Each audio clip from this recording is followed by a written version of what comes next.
for the cold open. Yeah, I always sneak it up on my dude here. So, while we're cold opening, AJ Wyatt is in the house. My doctor prescribed me Viagra. My doctor prescribed... Wow, I pushed that button. What an intro. Yeah. Damn. What an introduction. Hey. Yeah, I'm going to That's just how you make know. sure. It's going to be great. Yeah. I woke up this morning greasy and Yeah, let's look at some cold open banner. Tell me about your greasy wake up. I don't know what it was. I don't know what I ate yesterday. It was just, I woke up and I just had that oily greasiness. And I said, Amber, I'm really greasy this morning. She goes, it's because it's Sunday. It's greasy conversation time. And you're going to be on the show. So, of course, naturally, you're just greasy as food. You calling her for a grease check? She's like, check my dipstick, check my grease level. How's it looking today? I get that don't shower for the week just for this day. The whole week. Build up that week-long grease, man. Yeah, normally it's like you got to shower every day, maybe even 2 showers because of the heat. But not on Sunday, not on Greasy Sunday. Maybe even 2 showers. All right, I didn't even mean that, but I feel it. So, AJ has not yet been through the experience that is chomping the news with the Grease Meisters ourselves over here. So, we're going to show him what that's like. Prepare yourselves. That's not...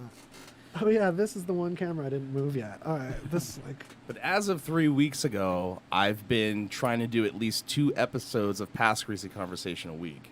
Oh, like catch yourself up a little. Yeah. Nice, and I think that's been a great source of entertainment for me. Nice. You know what I mean? Glad to hear it. And, I hope you didn't start with season 1. Fair warning, don't start with season 1. It was 3 for me. Good. Yeah. That's a good jumping off point. Right. Okay. So. Because there's a lot of material to get through there. Yeah. You know, and A lot of kinks to work out in the first few seasons. And that's what everyone was saying to me. Is like, oh, don't worry. It's if it's crap. The first while is always whatever. And I'm like, okay. So That's right.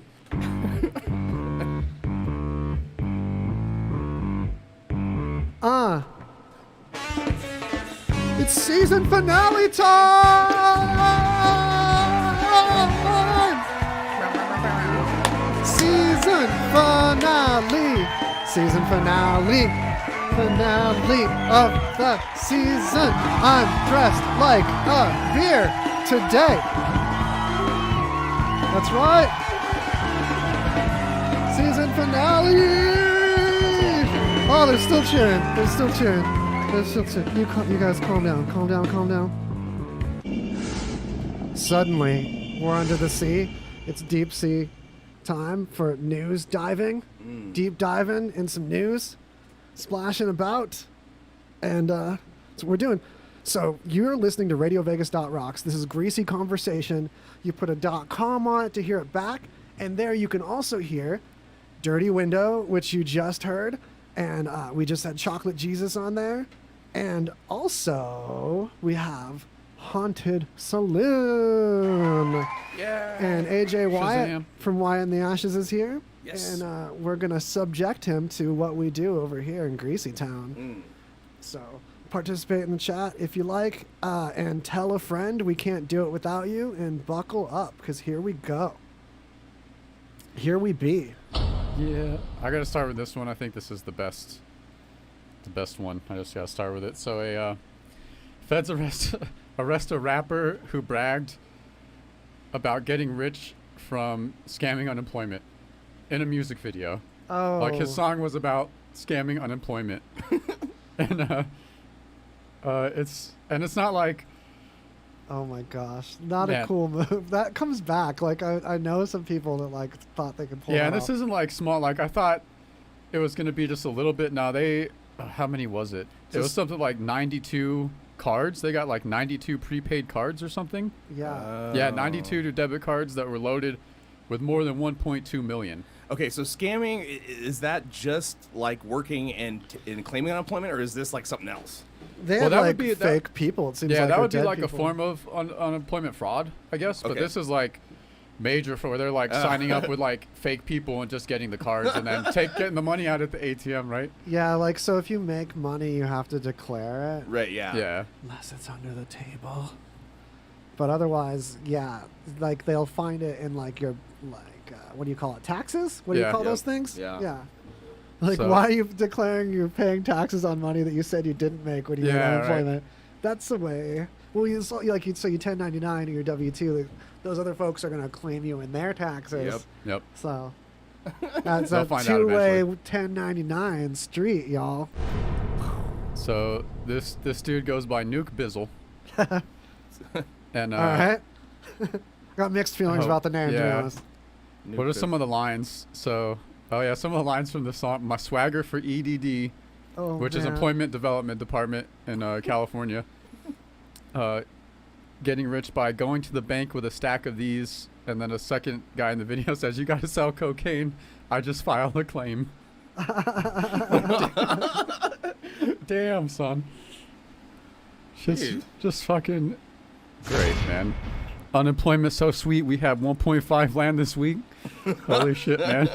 Yo. Oh, man. Just, I mean, it's one thing to pull it like that's quite a unemployment scam, but then to like that's your most popular music video is that one? Where's the line that's like, oh, my girlfriend hates me because I ain't working, but I still bought her that Gucci bag. Right. Yeah, and like, why couldn't, like, so they can do that. They can file wherever the heck state they're in. They can file unemployment like 40 times or whatever. Over here in Nevada, we had to wait like months when there was federal unemployment just sitting in the docket or whatever, Yeah. just sitting in the basket for Nevada to divvy out. And meanwhile, they were the last site to even give you a website to sign up for it. Even though there's like 2 unemployment websites in this freaking state, and like this one was like on a whole separate website, and it was a freaking mess. The PUA. Yeah, to get PUA and to get like, because even getting unemployment when you're independent contractor ain't no fun. But like, Yeah, to try to totally. get it, it's just like, it's a hoop jumping through contest, and then it's like a lottery, and then you finally get it after you're like all homeless and dead and stuff. Good job, Nevada. Right. Or it could be in like in Florida where they just like stopped the lockdown and were like, okay, everybody has to go back to work, so like no one can actually really claim unemployment effectively, even though like their unemployment was so shitty anyway. Or their which job is- went out of business. Yeah, which like has happened all over. Or like, I mean, their unemployment system was worse than ours, like by far. But they got their PUA before us. Yeah, shout Yeah, out that's true. Chocolate Jesus. So if you're just Fuck outta tuning in, here. if you're just tuning into greasyconversation.com ish now, I mean, you don't have to say .com. I just felt like it right there. Yeah. Anyway, It felt appropriate. I'm not going to justify myself anymore to you guys. Mm. Dirty Window is a new podcast that happens right before this on RadioVegas.Rocks. And we're going to have a replay with some video on the Greasy website that I mentioned earlier. And Chocolate Jesus was on it. And check it out. Like, speaking of,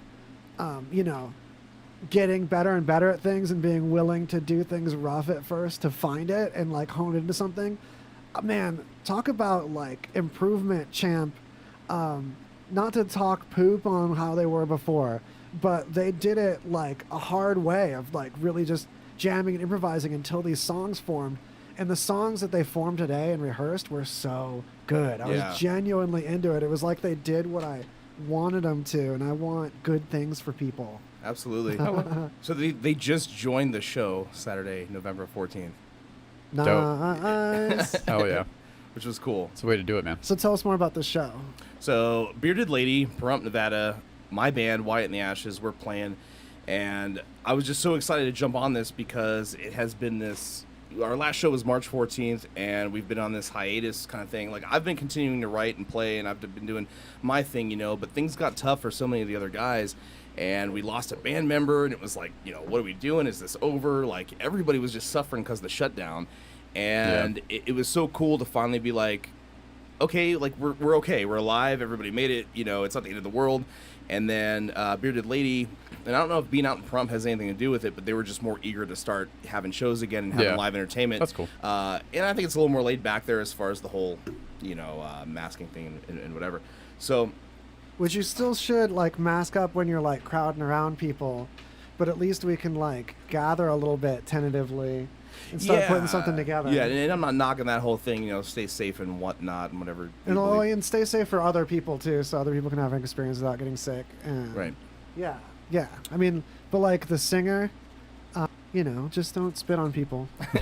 So I don't know where I was going with that. I've avidly tried to promote other bands and ask people, hey, you want to open up or you want to play a show with us and this and that, and it's cool that I was just at the right place at the right time today, that I met these guys outside, and I'm like, hey, speaking of supporting each other and speaking of promoting each other's stuff and collaborating, here's the show spot and let's rock it, and I'll give you half the whatever.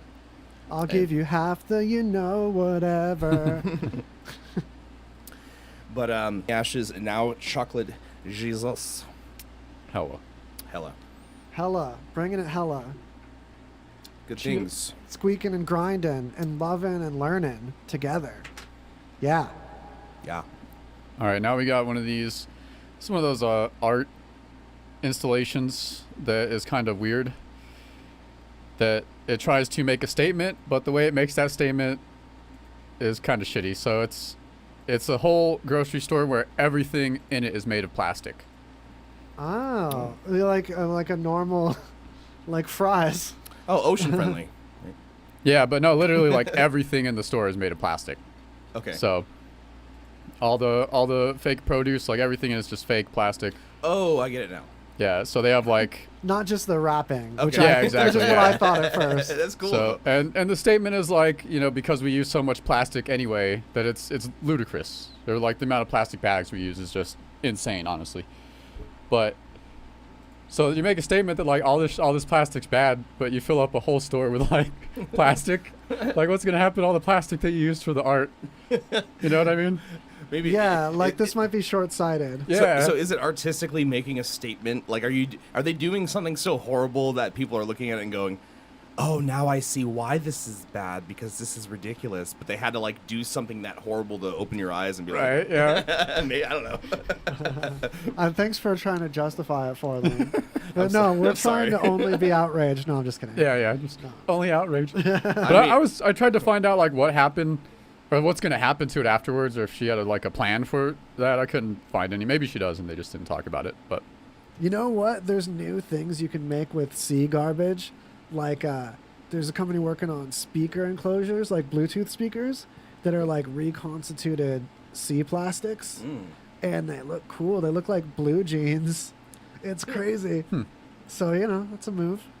and there were a few other artists that they made those like giant sculptures out of sea trav, like giant fish, but it was all like trash actually from the ocean. There are a Ocean few of those. trash. But which I get that. That's not like making new things out of plastic for the statement that like using a lot of plastic is bad. Yeah, I'm But, getting mixed vibes about that move. I mean, it's like how electric cars take a lot of fossil fuels to build right now. Yeah, to make it's 'em. like no matter what, you can't escape it anyway. Like even if you try to do something clean, like somewhere along the supply chain, it still is like just shitty, and it doesn't, But it's getting better. That's the thing. We got to just settle for some improvement. Is rubber bad? Depends.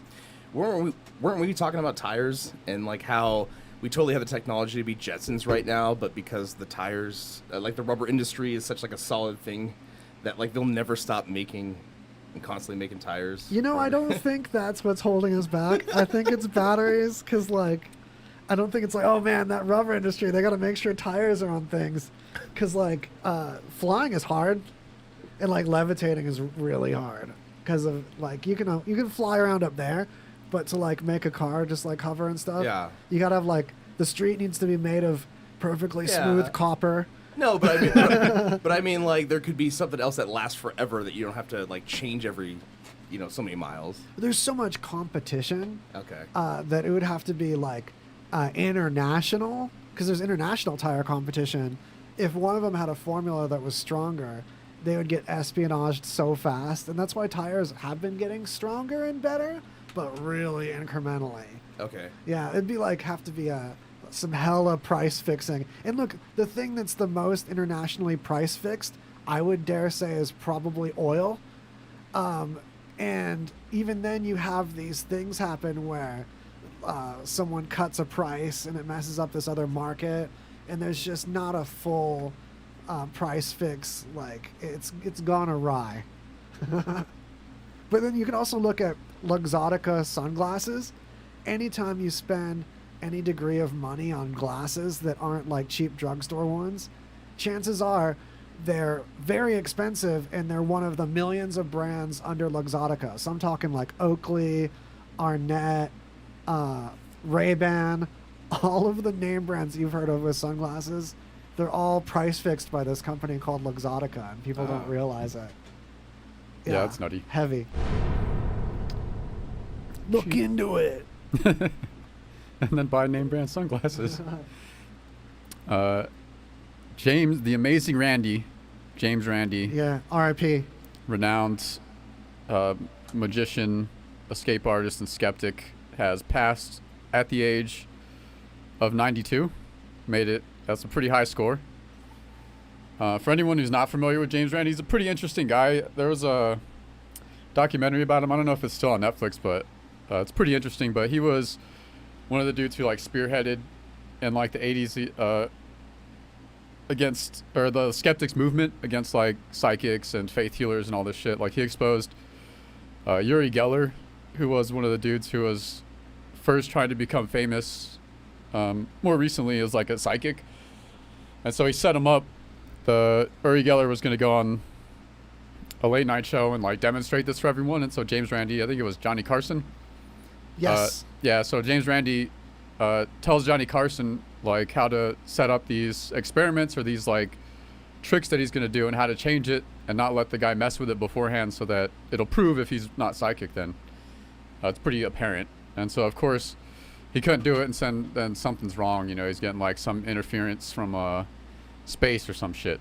So yeah, the thing is, and this is something that Houdini was really big on too. yeah, Especially towards the later part of his life, Houdini would expose mediums, and what he was so outraged about was not like the fraud as much as the emotional effect it had on people's families when someone would pretend to be communicating with their loved one and bring all this like emotion out of them and manipulation out of them.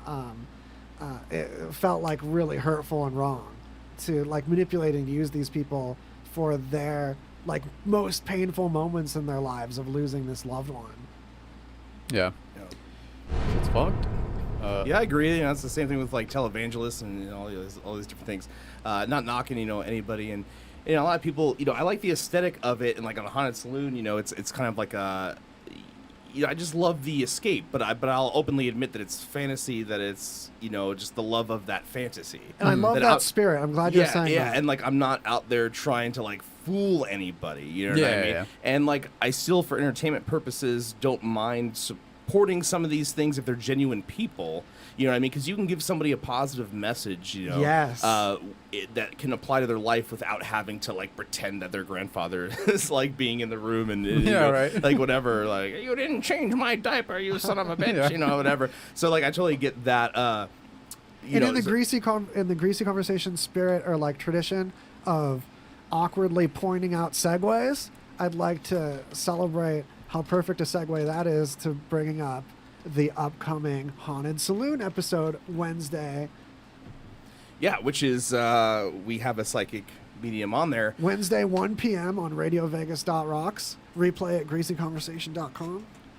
And yeah, so tell us a little about your guest you have planned on that one. So this is somebody that I met a while back. The Haunted Saloon idea was something that started that was just like my band telling you about our band news basically live on Facebook. I mean, it was nothing, you know what I mean? We did like spaghetti eating challenges and just like silly stuff and just talked about what we wanted to. And, you know, it wasn't a weekly thing. It was like a once a month type thing. But I like the theatrics of the horror movie type stuff. You know, I decorate the room with like fake candles and, you know, play like a music score from a horror movie, like as an intro type thing, and we'd come in, you know, and I'd play a couple acoustic songs with the band and that kind of thing. And she was the very first person who I didn't know who just reached out and was like, I'd love to like hang out with you and like show people what I do. And there was just always kind of like a respect with that as far as knowing her. And it just never happened. And then now I got the awesome opportunity to be here at the station and have an actual haunted saloon, show. And she hit me up and was like, yeah, so when's this happening? I go, are you free next week? And boom. So she's going to come in and hang out with us. Dope. For Hell sure. yeah. All right. So before our first break, so there's a new idea about where consciousness originates in our brain. Whoa. Yeah. And so this kind of got me thinking about the possibility of like paranormal or psychic activity. But the idea is that the consciousness originates from the electromagnetic field that is produced by our brain. Yeah, because people think about the brain as only communicating between the neurons, like one way or the other or whatever. Like we know that there's chemical communication when there's like receptors that can filter like something spit out this chemical. There's chemicals like serotonin and oxytocin and dopamine, norepinephrine, that bursts of those or floods of those or deficits of those change how we like perceive as a state or like emotionally. But these are slower communications, kind of like your emotions can come on really quick, but your processing can come on later. But there's also obviously all these electrical communications happening, and when you have electricity moving around, you have magnetic fields. That's why you can have functional MRI work while you're up and about and doing stuff, reading that stuff with the clanky, spinny magnets to be scientific about it. So anyway, go on, Greg. But it would be interesting if like that could help explain like some of those phenomena, or like because they've done where people can like concentrate and affect minor things, not like moving or bending spoons and shit. And this is IFL science too. They're like pretty vetted. Yeah, and They're you can usually a check. Yeah, and you can. debunker. Yeah, and there's a link to the study in the journal Yeah, we have a link of at neuroscience. greasyconversation.com. If you click on the link to this week's show, there's a link to our news notes. That would be like psychic activity, or being psychic would just be grabbing a little bit of that electric field off someone Right. and interpreting it. One possibility. Well, I've got a strong feeling about psychic specifically that overlaps what happens in cold reading. So in cold reading, you have a combination of two things. You use statistics to make assumptions about people that are like have a high probability of being accurate, and really pay attention to their responses. And by being really attentive to body language and like being really familiar of like the common types of people, because like chances are there's someone in the world that's like a clone of you. There's just so many ways genes can go.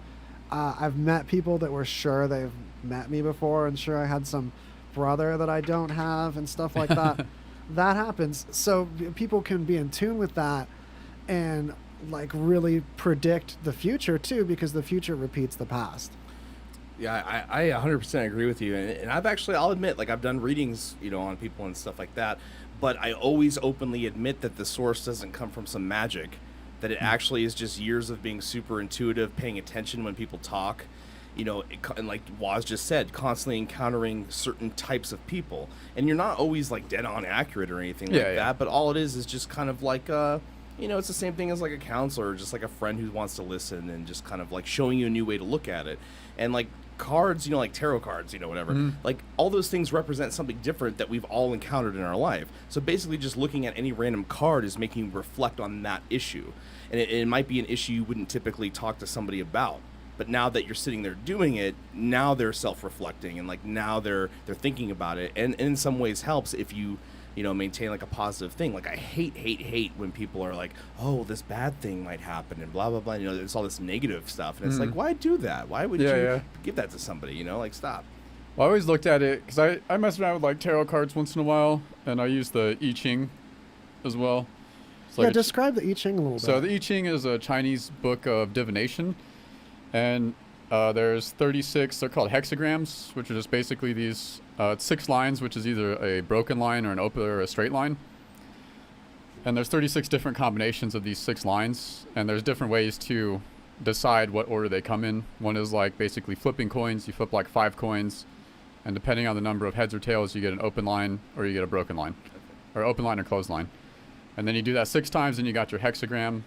And then you read what the hexagram is tells you, but you're also supposed to be like meditating about something in your life. So it's a way to like think about something in your life differently. So similar to what you would do with tarot cards. Right. Like when I do tarot card readings, like I don't think I'm like tuning into some spiritual magic or something. Like I'm just Are you trying saying to like Ross Tarot?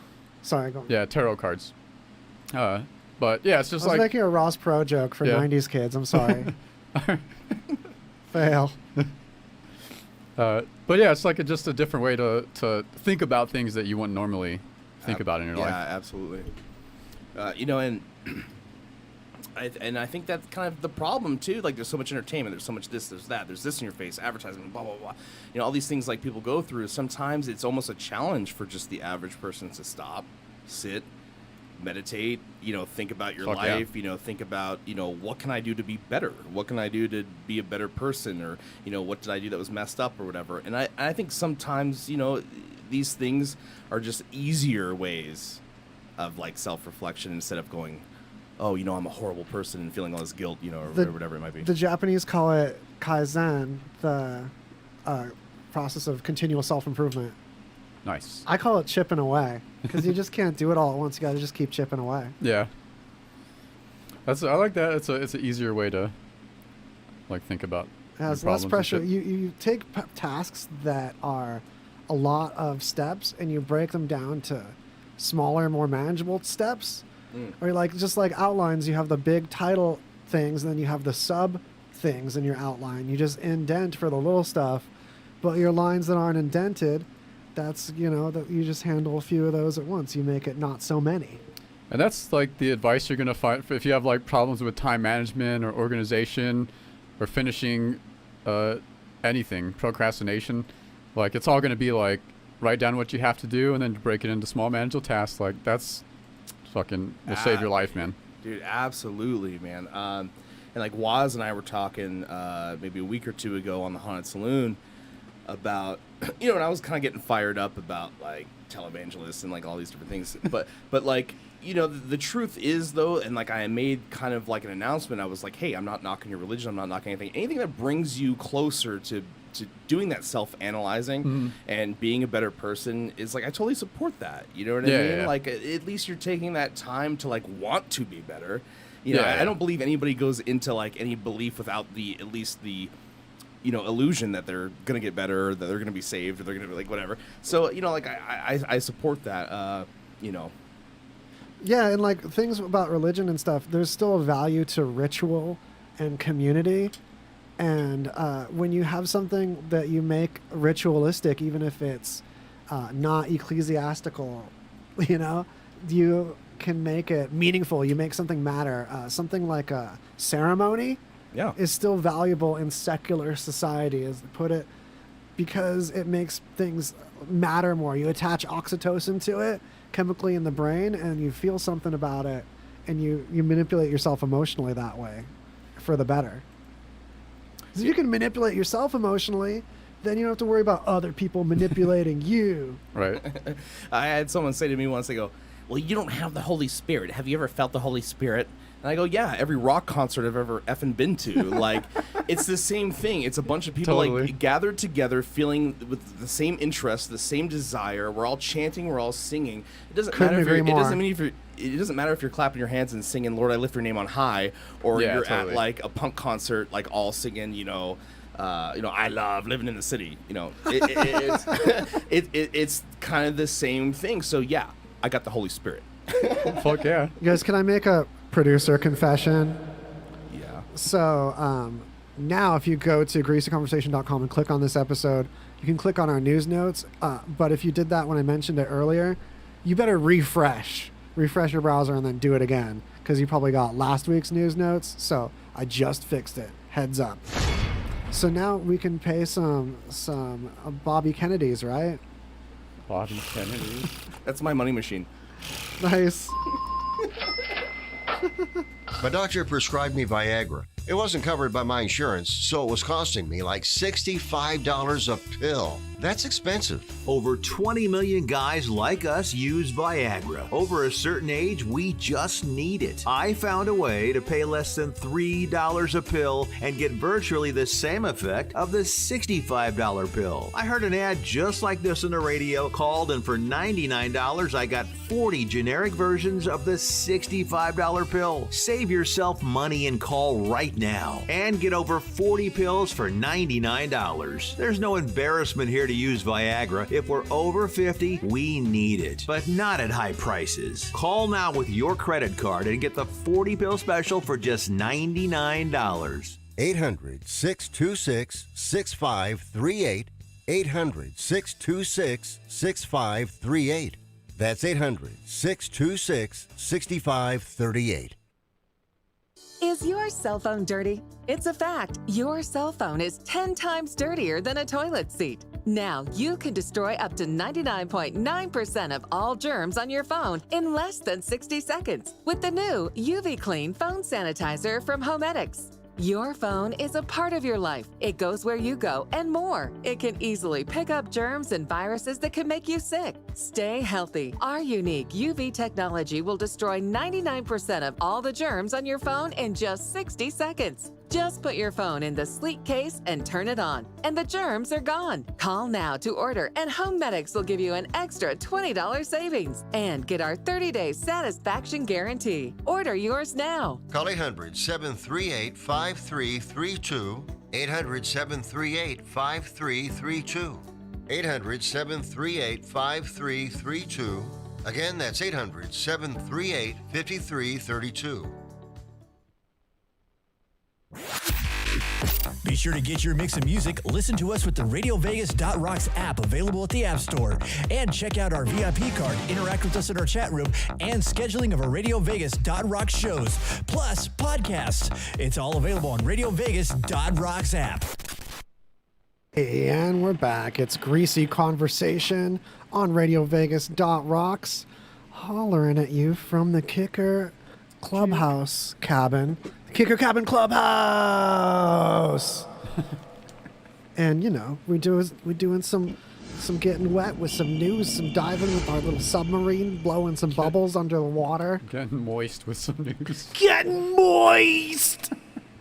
Moist with my boys. My moist boys. The moist boys.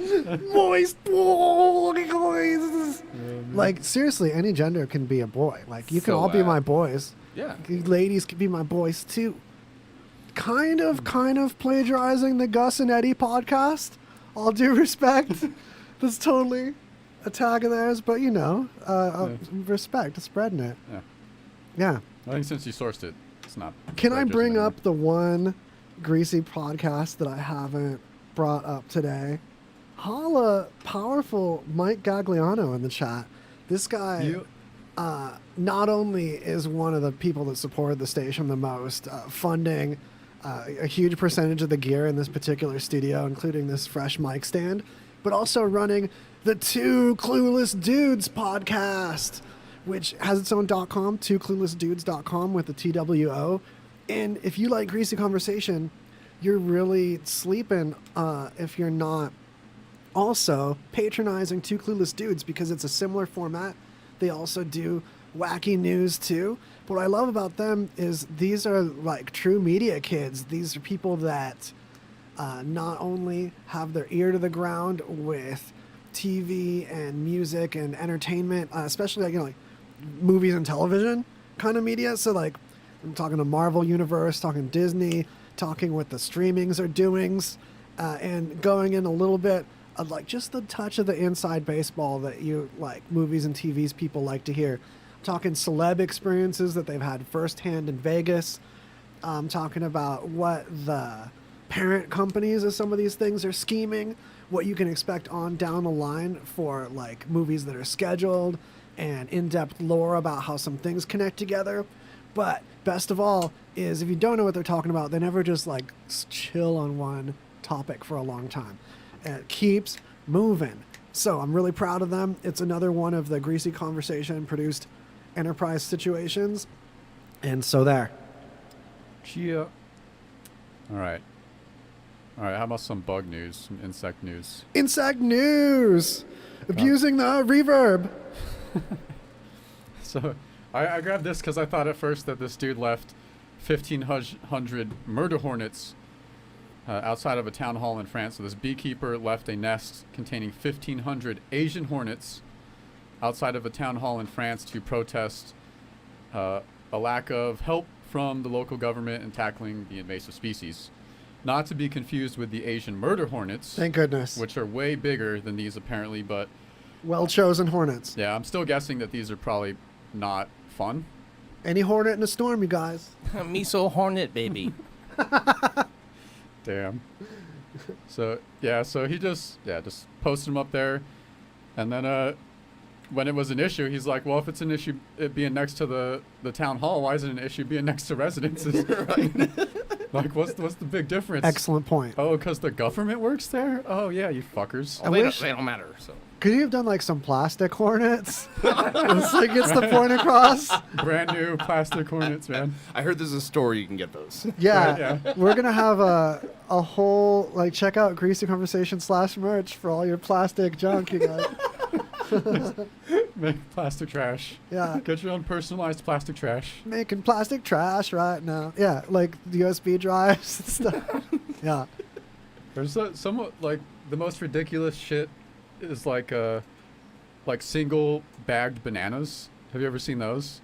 One banana in It's a bag. one banana in like a bag or it's just like a shrink wrapped banana basically. It's like, why?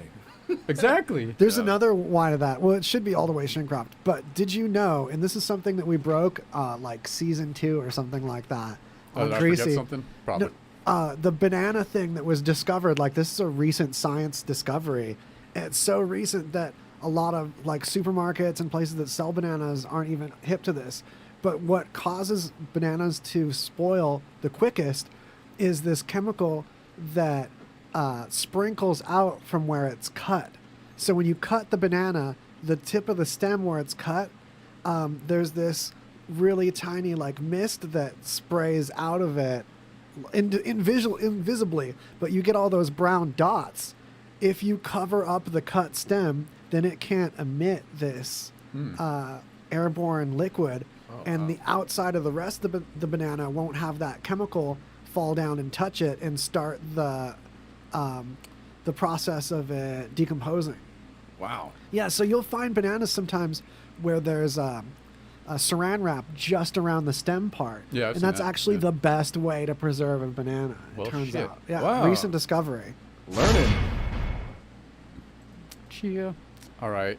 And then we got, in case anyone wants to see it, this is a video of a fly getting zombified.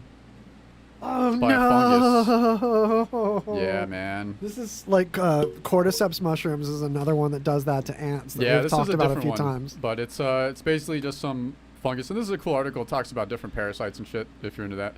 But it's just a fungus like cordyceps that infects a housefly, and then the fly gets all sick, and then for some reason decides to post up in a really high spot so that the spores can spread around once it dies. Oh.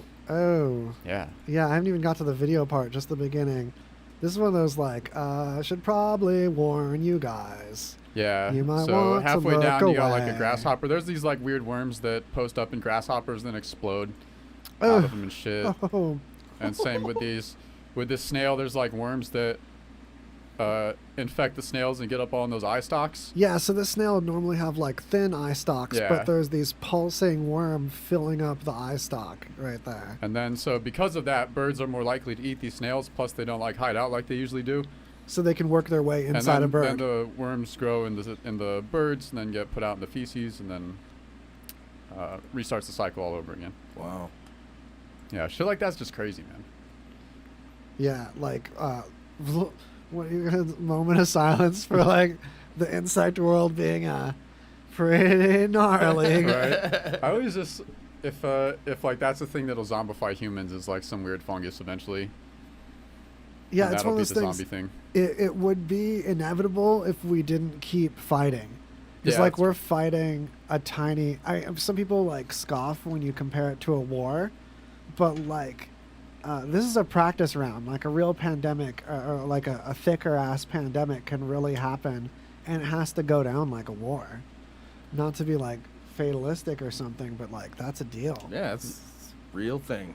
When all those things are, like viruses are extremely difficult to deal with, but fungus too. Like funguses are, like really difficult funguses to get rid of are just almost impossible. You have to take some medicine for like a year. You have to make friends with the fungus family. I believe the time we put into communicating internally with funguses that have positive messages for us is time that we spend preparing to like make peace before the war comes. Yeah, the Mario Brothers. That's right. Know your fungus, everybody. Yeah. Know your fungus. Right. Yeah, Was don't just go be eating funguses. that movie, man. Oh, wow. The stuff flying off this fly is just like... Dude, do you guys remember the Mario Brothers movie? Oh yeah, there's a documentary that's coming out on it. Oh, actually, shit. and it's I'm stoked. I'm super stoked because So a documentary on the Mario Brothers movie, like what went wrong? oh no, it was like a shit show, and John Leguizamo was going to be on there, and like they were drunk every effing day of shooting. And Makes sense. like 90% of everything was done off the script. It was like Really? they were winging it. It was like an absolute crap show. There was so many different like just battles between like rights and Nintendo and like all these things, and it was just it was crap. But it was one of my favorites. It was Yeah, as actually a kid, dude, just because it was a video game movie.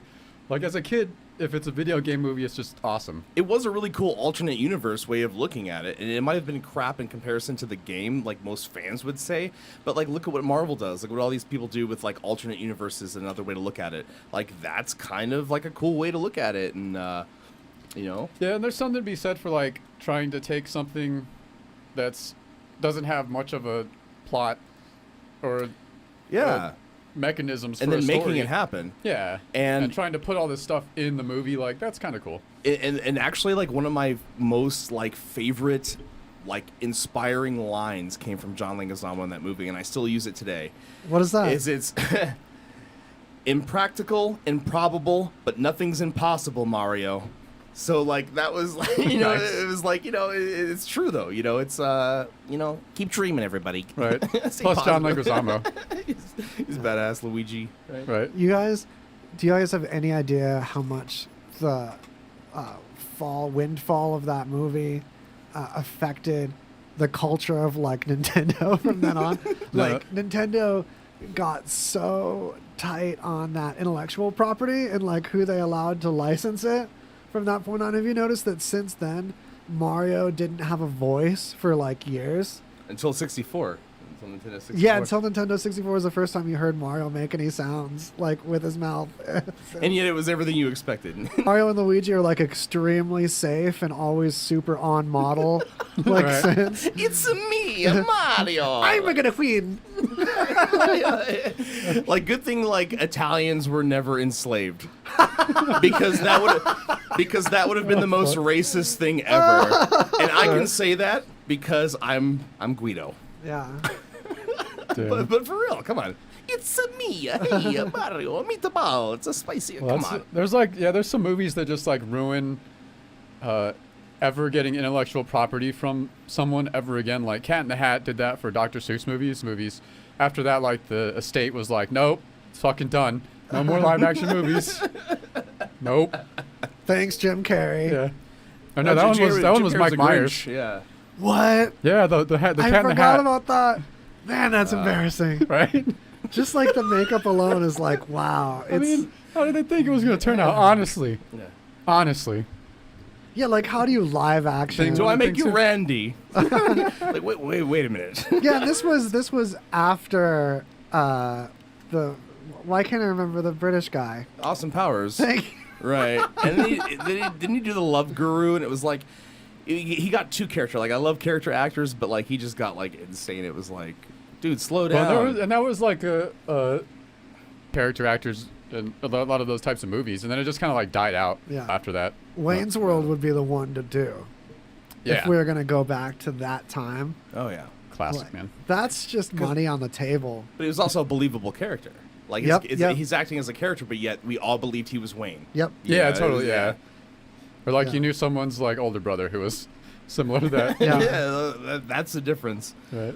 Yeah. That was like a major, like the dream of Wayne's World, and really, like while other people were like cringing at it and laughing at it and like being embarrassed for it, like these silly people, I had like stars in my eyes and I was like, I want to do it, even if it's Same. like in a basement. Right. I want to have my own stupid little show, so bad. I think everyone here kind of. Yeah. I love Wayne's World. Everyone in this community. Yeah. So, but like if you feel it, tell a friend.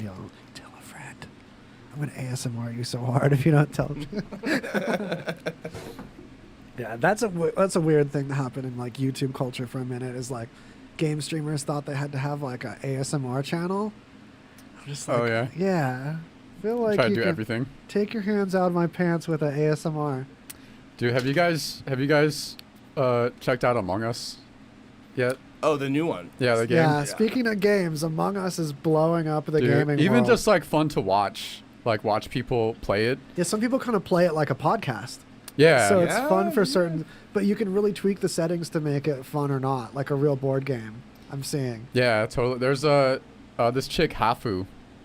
She plays like a lot of games online, but she's like insane how she like just fucking gaslights people. Really? And like, yeah, dude, she like manipulates. Like, she'll be like the way it's played is there's I think 8 or 10 people, and you're like little characters on this spaceship, and 2 people are basically imposter aliens who try to kill everyone else. I like it with 2 imposters. Yeah. I haven't played it. I've just been watching it. Yeah, but and then every few minutes or someone can like report a body if they find it. Then there's a round of discussion and voting, and you decide who to vote off based on like information of who's seen who where and suspicious activity and stuff like that. But a lot of it's a social deception game, so you have to like trick people and shit. But this chick is like insane at it, and she constantly wins like 1 versus 7 games where she's like the imposter against 7 people. Wow. And just like fucking roasts everybody. It's insane and super entertaining to watch too. Dude, yeah. yeah. So Among Us, I really like Game Ranks with an X. Falcon over hosting Game Ranks really is like turned me on to some cool video game culture stuff that I wouldn't otherwise get, given that I really don't play video games ever. But I just love tech and art, and it's one of those places where those come together. So I follow gaming culture a lot. Game Ranks, you guys, fun channel for that if you're not sleeping on it. And while I'm recommending YouTube channels, while you're going over there and throwing a like and a sub to the Greasy and the Radio Vegas Rocks YouTube channels, because I know that's what you're up to right now. Also, Donut Media. It keeps coming up with car friends of mine that don't realize that like the channel on YouTube that just won Best Sports Channel is a car channel, and it's called Donut, D-O-N-U-T. And I'm Nice. just in love with the crew there, so I have to shout them. Yeah, even if you're not like super into cars, it's one of those channels that like, it's really cool. You'll become a car fan. Yeah, they'll car you down.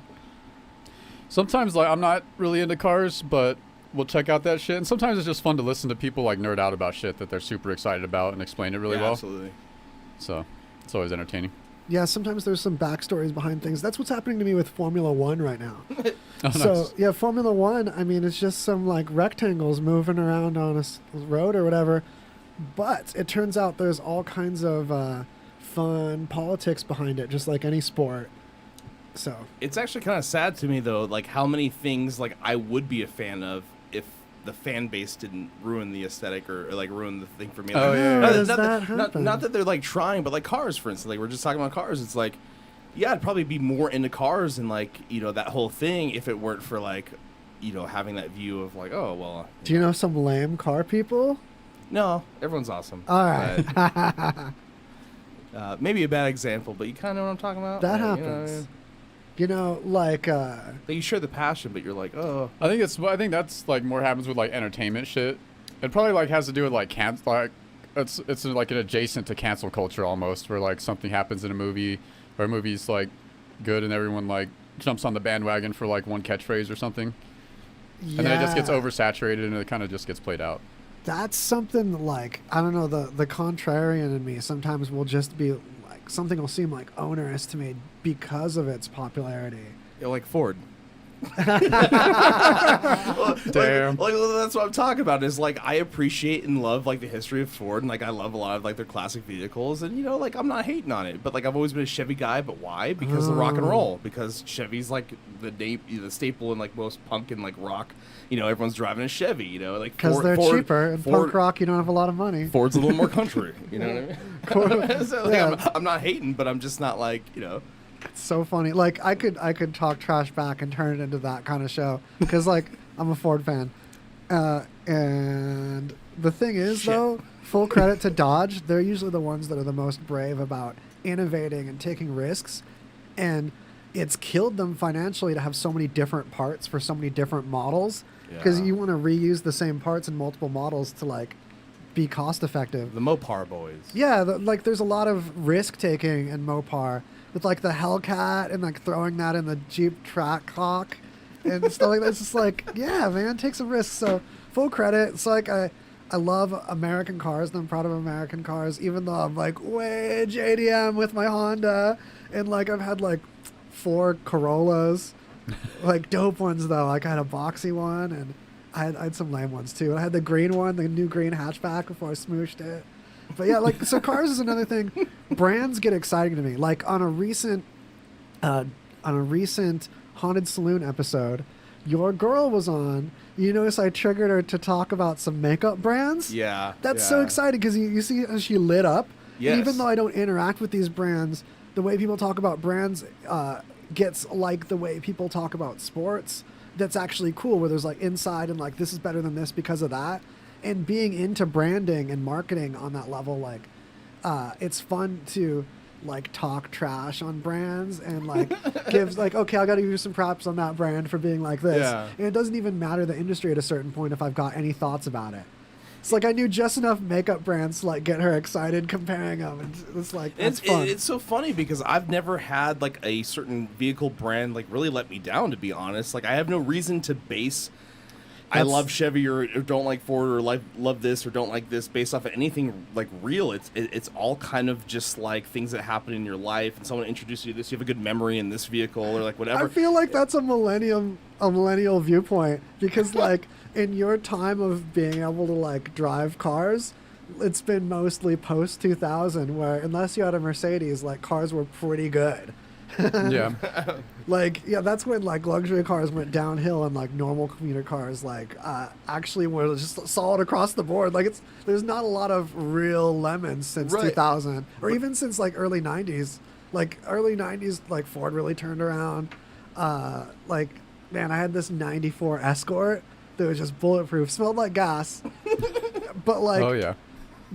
I tore that engine up. Like one of the things that pushes the valves, right? That's easy enough to follow. It like spread out. It had like a little roller on it that got lost somehow, and the thingies that held the roller like spread out, and just I had to twist and pull this thing out of this tube it went through and just ground all these grooves through it. I just threw a bunch of seafoam through this engine, and Bob's your uncle. It's Drove almost that thing. It would computer like calibrate itself, but it wasn't so computer that the computer thing was a problem. The computer would just correct for things and then shut it down before it overheated. So all the moments where I pushed this engine to like where it would have hurt itself, it would just stall instead. So, man. It's almost stupid the things that I base like why I like a car over another car. Yeah, you went around for the ones that like really when they used to really break a lot. No, it would be like something stupid like the knobs. Like I like the way the knobs look versus like this like stuff that doesn't really have to do with like the inside, just like the way I felt inside of it. But that matters now. Now it's really like more of a competition of style and design. And that's great because it's a more level playing field and allows more versatility and like less clear winners. So that makes it way more fun to argue stuff. Yeah, like no brand wants to leave you hanging on the side of the highway, right? Yeah, like Chevy's, like I can unsafe, go back to but liking Chevy again when there's things like the Camaro and some dope style moves they made. Yeah, you met me after Elvira, which was my Camaro. Oh. Yeah, I can't not love Camaros. It's a freaking Camaro. It was newer. It was 2013 SS, but like I love Elvira. Even the ugly Camaros. I'm like, I'll take them. Like the Catfish Camaro. You guys familiar with the Catfish? Oh yeah, that bug-eyed looking. Yeah. So let me show you guys. Was that a newer one? Or is that Yeah, old? yeah, it's on the newer side, but like middle. So Gotcha. let me show you guys on the old video situation on greasyconversation.com. So the Catfish Camaro is like a late 90s one, and this was the one I had a toy car of. I had a RC car of this fella, and because of that, I've got like a special attachment. But it's got that catfish mouth. It's kind of like, I'm really a car. awkward Want to go for a ride? Yeah, I want to ride around inside me. I want to be your friends, you guys. Oh, I don't know why I made him Swedish. I'm a car. Hey! Man, it really looks like that's his voice. Very expensive. Very expensive. Here there, Douglas. Mr. Dink. Oh man, what? Okay, this is a fun game. You guys know the Fox Body Mustang? So like, this is a total like 90s kid car. So the Fox Body Mustang is the boxy Mustang, and what happened was we had this oil crisis, and Mustangs got all fuel efficient. People hated them. The Mustang 2 was really hated, but towards the tail end of that, we actually had some powerful Mustangs again, and some of the first ones were the Fox Body ones, named after the guy that designed the body style, but it was still in that era of boxy ass cars. So you have what's considered like the ugliest Mustangs, Right. and part of that, it's like Raiders fans, like you love to hate them, and then you like ironically love them, and now they're blowing up in price. But like, it's just like meh. That's like the whole vibe. Look at that like tiny little mouth. This is when If a rapist was a car. little tight-lipped smile. Right? Hey guys. Hey. Oh fuck. I'll buy your drink. Hi there. Damn. Yeah. Yeah. So like this was also okay. Ford had a huge problem with overheating, and like you look at their cars from this era, and there's like no opening in the front. Like, why do you let? What did you think was gonna happen? Yeah, if you let air get on the radiator, maybe you wouldn't have this overheating problem. Detroit. Oh shit. Yeah. Hi. Damn. Hi guys. That's I'm cool. a Fox Body. Hey. Hey. Oh man. That's the we want to make court car voices. All right, sorry. Actually, it's Bob Thornton now. I'll is. spare you guys. No, so you want to tune in to all the Greasy Conversation talk shows. You're talking Two Clueless Dudes, Dirty Window, which we just had, and Haunted Saloon, all at greasyconversation.com. And that's where you'll get the full spectrum of all the voices we've given to cars. So that's bonus content. Tune in to my Instagram, waz.lol, to see a daily car get a new voice. What if I really did This should that? be like a patrons only. This Put a special Patreon just for me voicing cars. Absolutely. No, I'm going to live stream I this. support right? it. So holler in the chat or get back to me or whatever if you want to see me do a live stream of just voicing cars. Yeah, no. Yeah, like AJ and I'll team up on it. We can do some car voices. Yeah, get in on this. So good. That's great. All right. All right. Hey everybody, Brendan from the Brendan and Kevin Show here, and I am here to talk to you about the Cush NC noise canceling headphones from Kicker Audio. Now, I just purchased a pair of these bad boys, and I gotta say, these things are so awesome. And to prove how awesome they are, I have traveled all the way to Germany to this really loud and terrible Polka Fest, and I want to click on this button right now to show you how good they are. So with this little click, and just like that, all the noise is gone. These things are so awesome, and you can only get them at kicker.com. So I want you to go to kicker.com and check them out. They have some of the best headphones around. So if you're like me and do a lot of audio from home recording, live radio, anything of that sort, go check these out. But Kicker doesn't just do headphones. They got your car covered. They got your power sports covered. They even got your boat covered. Who doesn't want a kick-ass sound system in their boat when they go out to Lake Mead and throw an awesome boat party? So go check them out, kicker.com. Tell them RadioVegas.Rocks sent you. And in the meantime, I gotta find my way home. I don't know how I'm gonna get back from Germany in time for the show. But until then, see you later. Hey, Radio Vegas Rocks listeners. It's your favorite habitual line stepper, Sober Sal from the Not Playing Stupid podcast. For those who know me, I'm all about barbecue. The problem I always run into is finding a place when I'm out of town that is one, amazing, and two, won't cut into my drinking money. So next time you're in Vegas, you gotta check out Jesse Ray's Barbecue. Jesse Ray's Barbecue is an award-winning barbecue joint that serves Vegas's best slow-smoked ribs, chicken, pulled pork, hot links, and my favorite, brisket. Trust me when I say it's not just good, it's delicious. So before you blow your kids' college fund at the roulette wheel, or marry the chick you met 5 hours ago while playing Keno, make sure you do it on a full, happy stomach at Jesse Ray's Barbecue, located at 5611 South Valley View Boulevard, right behind the Mandalay Bay Casino. Mention you heard this ad from my show, and you get a free punch in the mouth from sweet old Jesse Ray herself. That got some kick. So don't forget Jesse Ray's Barbecue, where they're all about that butt. Your new favorite internet radio station, RadioVegas.Rocks. So, this is Waz. You're listening to Greasy Conversation. Throw a .com on it, and you can pop into the link to look at what we're looking at, too. But we're talking it to you, too. We're talking it to you, too. You can wash your dishes and clean your house with this, too. You can relax and study to buy this, buy to this, to from this. Anyway, what I've been peeping at during this little break here is my buddy Giorgetto Guigaro.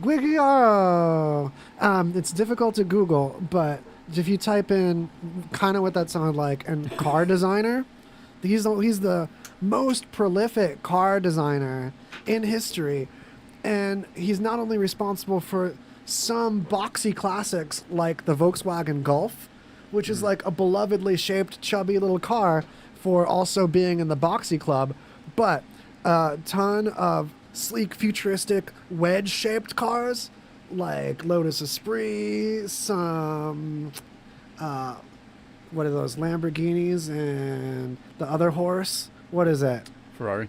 Boom. Ferrari. I'm scrolling through some of these now, and it's just like, you can't not fall in love with classic body shapes like the DeLorean. Yeah. Was also designed by this fella, like one of the only good-looking BMWs that still had to have the stupid hog nose in the front, because my design language, we've got to maintain design language, even if it's like the ugliest grill that's ever been put on a stupid car from, what was this, the grill from like when cars had to be shaped like hot dogs? Like cars aren't shaped like they go in a bun anymore. Yeah, like what's the sound this one's making? It just snorts. Yeah, that's the sound of the...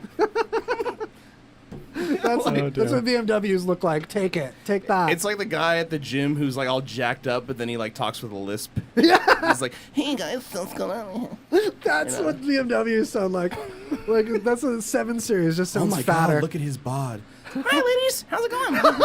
No, dude, that's this. Look at. I can't believe this is a Giugetto GR12. This is Alfa Romero. This one just talks with a click, like a bat looking for sonar. Like. So what is that? Speaking of being like trapped in the design language of your ancient grill, if you ever seen an Alfa Romero, they have to have a front grill like a shield. It also ends up looking like when an anime girl is smiling, but also it's like the animal face. It's just like yeah. Yeah.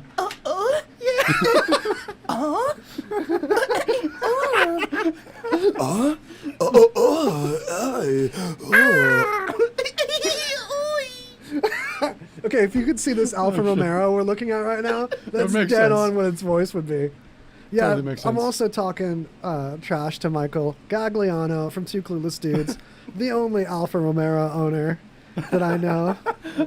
We call him the brave one. It's like, awesome. good luck getting parts on your... who's the parent company of that? It's basically like having like Lamborghini parts availability. Like a car you can afford, you just make sure you ditch it before 100,000 miles is all I'm saying. Yeah. Yeah, I mean, maybe they're reliable, but like, how do you know? Because like they just came back. Like you couldn't get an Alfa Romero in the States until fairly recently. Yeah. And the Quattrofolio, which is the sporty, like the flagship one, the stats are good on it. It's nothing to scoff at. It actually stands for leaf clover time. So that's there's a lot of cool branding going on with Alfa Romero that you just can't take for granted. It's the brand game strong. Look at that smiley face little monster. So this is actually a dope car. The Quattrofoglio. Yeah, you know. Yeah, so that's a street monster, and you know, you can get it if you're you know, adventurous, and you like your car to smile at you so like hentai like. All right. Let me see the message. Consenticles. My favorite. All right, I'm wallowing, Greg. You can rescue me now. All right. Done. Yeah. All right. We got a Chinese family of 9 dies after eating toxic noodles. Oh no. Yeah. So apparently there's a noodle dish that they're made from fermented flour. Oh. Risky. I've heard of sriracha oil, but turpentine? But it's a common dish. But apparently this batch of noodles was in the freezer for a year. Yeah, And it's too long. Yeah. In case anyone's wondering. Thanks, Waz. Yeah, just like, you know, you guys, I wanted to give you some hot food tip, you know, like don't just keep your food like if for it's a year. fucking freezer burnt, like, nah. Food, only very rare certain foods get more valuable with age. And don't ever leave your heads in the freezer. Get rid of those immediately. Well, the thing is, as far as getting rid of part of a human body, the head is one of the parts that's most identifiable. So. Dumbasses. To those who got caught. The head's one of the things you want to leave in the freezer for at least a year. Yeah, in the spirit of before you eat Halloween, we should be like true to the Halloween spirit and give you guys legit murder tips. Yeah, sorry about that. That came out of nowhere. Like, who's this? Yeah. Yeah, so whole family just croaked, man. That's rough. Yeah. Noodled. Fucking noodled. And then I don't know if this was a couple weeks ago, but this video's been floating around of this hiker in Utah followed by a cougar for like 6 minutes, just following him down this trail. Yeah. It just popped out with its babies, and they got spooked, and so the little babies ran away, and then the mom just followed this dude for like 6 minutes, and he was trying to scare it, but wasn't having none of that, and it was getting pretty rowdy. But eventually, he just threw a rock at it, scared it off. Well, that's Nice. good. Not a good situation, man. Yeah, wrong place, wrong time. That's man. There was this article, and this was years ago, but I found it, and it was Joe Rogan beat a mountain lion to death after it broke into his house, and I was like, oh, of course Joe Rogan could do that. Yeah, I immediately believed. Yeah. Is it weird that I'm like, I don't know, I'm kind of offended that it was in his home, and I don't know, like not out in the not, wild. not offended towards the lion, but like I just feel like you have more control in your environment rather than like you're in an environment where nobody else is around. Like you can grab a phone or something. I don't know. Yeah. So like, I'm not anti-Rogan. I'm just saying like well, the thing beat is, it to death. if it's in your home, I mean, that's your home. If you go to its home and beat it to death, that seems more wrong. Like, it came in your home. I don't know, but in my mind, I'm thinking like the lion's not in it. It's in a weird area. It's just- like a new thing. So it's like, you have an unfair advantage because you're in your home turf in your home. But, like, you deserve that unfair advantage. but like an angry lion around its cubs, like I could see being like totally angry and vicious. Yeah. But a like confused lion like in your home, it seems like it wouldn't be like so bad you'd have to beat it. It didn't get in my home by accident. That fella's up to no good. Came to party. Yeah, that's right. So you don't get to. It's like that stand your ground law in Florida. Yeah. Yeah, like no animals come in my house without me having some qualms. I don't know. I'm sorry. I just want details. Yeah. I want to. No, for I'm anyone, gonna look this up. For anyone wondering, that actually did not happen. Joe Rogan did not, nor will anyone else likely ever beat a mountain lion to death with their own hands. Real tough. so Yeah, it- look it at this didn't fella. happen? You Yeah, can't- no, it was a fake article. The way the front paws go out sideways, like real wide, Uh-huh. how are you going to get a swing in, you know? Look, the face is all far back in these front, like a, Oh, wow. like a thing that's going to grab some salad, those side paws come in. Like, where are you going Yeah. to punch? You're going to punch it in the hand? Like, Yeah, plus, even a kick is just going to grab your leg and you're just going to go down its throat, leg first. Plus, they're not like huge, but One they're still bite. strong as fuck, man. So, they'll One fuck bite. You up, man. Yeah. It's them claws, dude.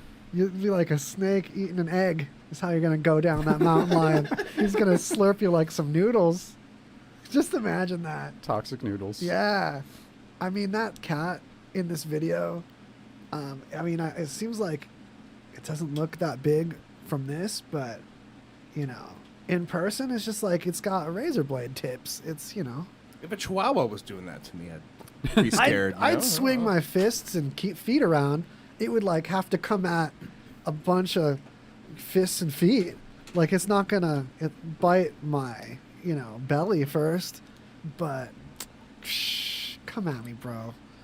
I want a chance to, like, virtually try to fight a mountain lion without the risk of, because, like, it looks like, I don't know, it's like I want to fight it. That would be a good VR game.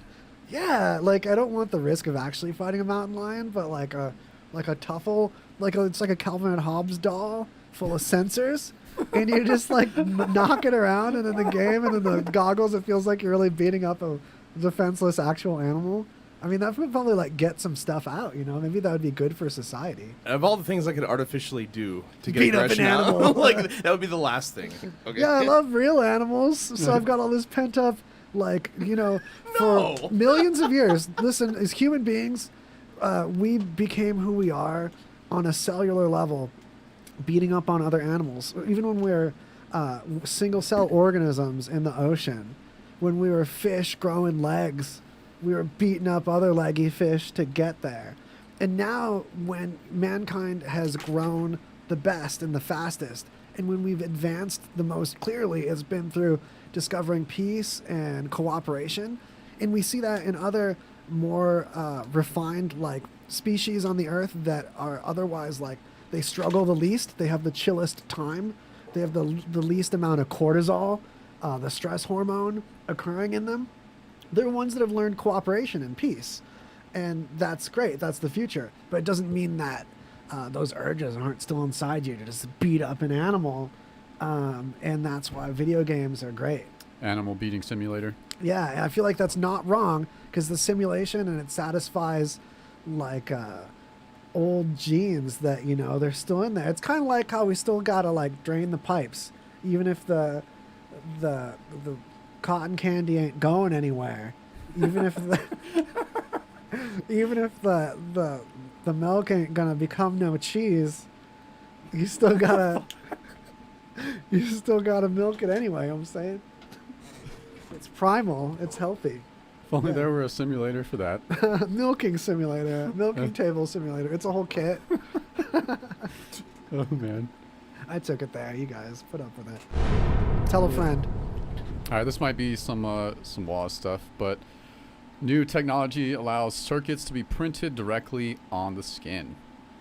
Yeah, so you body modification people, you know, you might be putting chips in your. People put chips in this little fleshy part of the hand right here, you know, where your thumb and your index finger connect. In that flap, you can throw the same kind of chip that you put in the neck of your cat. So it scans. These things, you might think it's like super advanced, but check it out. You can actually dig how this works. You have a little coil in there, right? So have you ever charged like wireless charging on a phone or like an electric toothbrush? You have two coils, one that sends, one that receives, and they're like tuned to each other. They're just the same length, same diameter. The electricity will turn into magnetism with the coil, as one does, and then go into the other coil, turn back into electricity. You actually do the same thing, but with a metal or like an iron core in the coils in any old transformer, like when you charge your phone or like plug in your answering machine, you guys, or like plug in your... Yeah. When you... You know what I'm saying? When you have like my pager in my pocket. Yeah, when you need to charge your alphanumeric pager. So in there's a transformer for your... man, I'm out of old technology. Like, we just nailed them all. Like, VCRs don't do this. Anyway, that's all the old tech. Everything else is still current to us. Only answering machines and pagers. Dude, I'm so into answering machines, though. Like back in the day, I used to get broken answering machines from people and build guitar amps and like take them to high school and stuff and get in trouble because they're too loud. Like, Nice. Anyway, transformers, that's how they work. You have this coil in the chip. The coil gets a little power, powers up a little chip, another little antenna sends a number back, and Bob's your uncle. Bob's been your uncle a lot lately. Always has been. So anyway, you have wires on your skin, and that's a thing now too. You know, go do it. I don't even want a tattoo. Well, yeah, Like- this is like more like a tattoo. Yeah. It like prints golden circuitry on the skin, and it's like to be used for monitoring temperature, blood level, blood oxygen levels, and all that type of shit. But can it Vital play signs. Crisis? Not yet, it can't. But no, like if it's measuring vital signs and like doing some tools or maybe showing you the time on your wrist, that'd be pretty sick. Like tattoo clock. How dope would that be? I'm an executive, you guys. I know the time in the shower.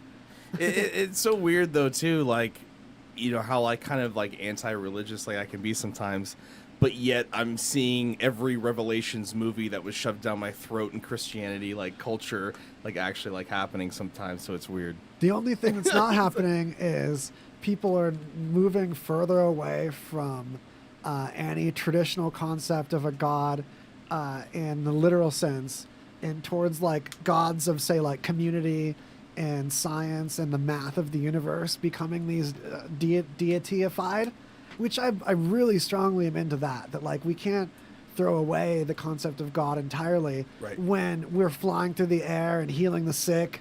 Yeah. We just do this as collections of people, as communities and teams.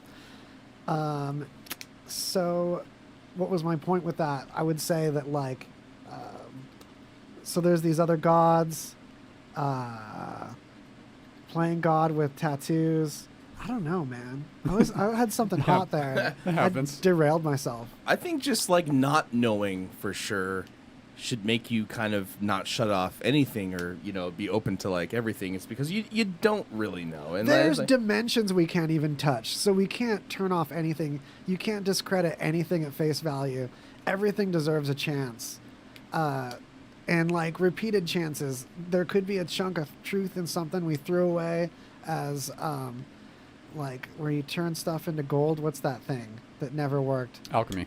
Alchemy led tons of actual science, even though it has yet to be actually achieved.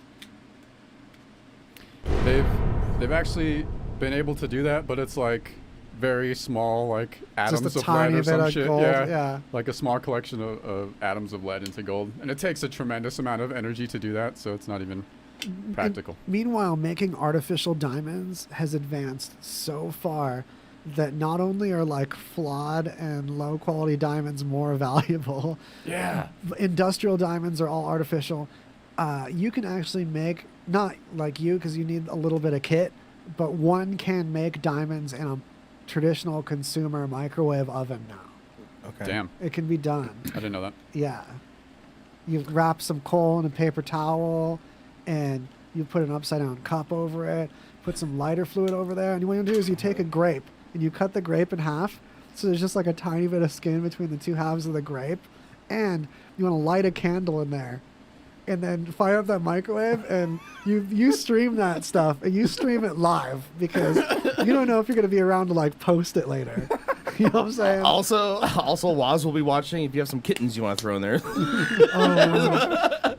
I'm just kidding. Like Woz. Candles in the microwave. This is something that led to hold on, that candles in the microwave led to the most realistic lightsaber that's ever been done. Let me pull up while I Okay. tell you about this. So if you put a candle in a microwave, this is Hacksmith Industries. I'm gonna dump this into the Industries lightsaber. You know, I can't talk and, you know. So the news notes, that's what they're called. I'm going to dump a link to this in there for you guys to check out too. But Hacksmith Industries lightsaber for you guys did also like a glowing wire lightsaber that looked extremely realistic. They called it a proto saber because the it still requires a belt pack. So in Star Wars lore, Those were called Proto Sabers. So you belt pack power it. This one, they started with a torch nozzle that you would find in like a really, really high-end glass blowing. Like if you're like an ace glass blower that you've made enough money to buy like a $4,000 nozzle or something like that. Something like maybe it was $10,000, a ridiculously priced nozzle. But the precision of it would let this combination of propane and oxygen shoot out with a perfectly round beam and with a really precise length. And like a candle in a microwave, like microwave energy can excite the fire and make the fire just go crazy. Because you've already got this plasma, and plasma is conductive, whereas regular air isn't. So then it acts like metal in the microwave made of fire. So that's just, it goes just crazy. You know? Can't wait. Yeah, that. So candle in the microwave, tread lightly on that one. Don't do it for a long time. But the grape cut in half thing that seemed like some throwaway random comment, that's dope. You got to legit do that. Full disclaimer, like if you damage your microwave, I take no responsibility. Don't do this with the microwave that you value. Research it first on your own, please. Yeah, but that said, also a CD in the microwave or a DVD. They like, it's like Thanos' face when he dies. It's so cool. So this is why I can't monetize my YouTube videos, because I share this stuff with you guys, but you're worth it. So I really encourage you to patronize our sponsors when that stuff comes up. But Hacksmith Industries, since we're telling you all kinds of sweet YouTube channels to check out, they've been doing this for a minute, and with this nozzle, this lightsaber they made, look at how it just goes through whatever. Wow. It's actually pretty impressive. Yeah. That's so freaking cool. Cut through doors. It's like nothing that's ever been seen before as a lightsaber. It's just beyond legit. And then also props to this metalwork they did. Look at that, the details of that nozzle with these concentric rings in it to be able to get. It's also based on laminar flow. If you guys aren't familiar with laminar flow, it's probably one of the flows I'm most excited about.